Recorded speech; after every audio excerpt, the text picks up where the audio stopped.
fogueira já queimou o meu amor. Olá, maternal! Adivinha do que a tia Lu vai falar hoje? Da fogueira. Quem falou fogueira acertou. Sabe por que os caipiras fazem a fogueira, pessoal?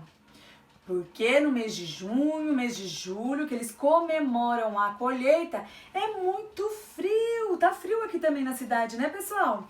Muito, muito, muito frio. Então eles fazem a fogueira para se aquecer. Ela é muito bonita, né? Com pedaços de madeira, aí eles colocam fogo e os caipiras, as pessoas ficam ao redor para ficar bem aquecidinhos, né?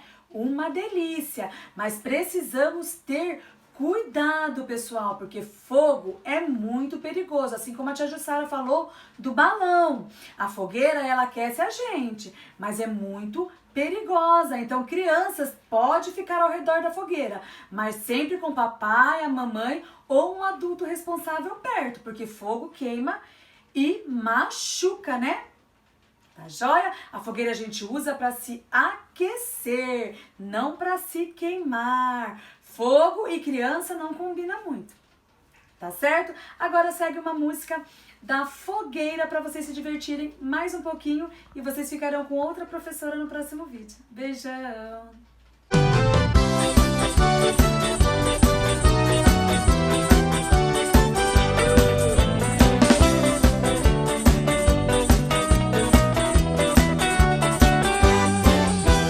Pula fogueira,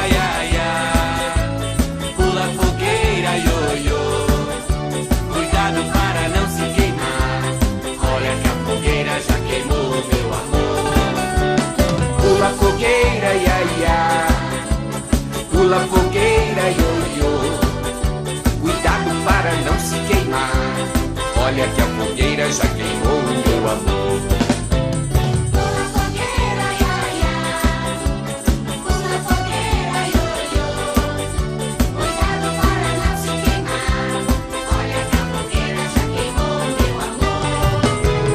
Pula fogueira, iaia, pula fogueira, ioiô.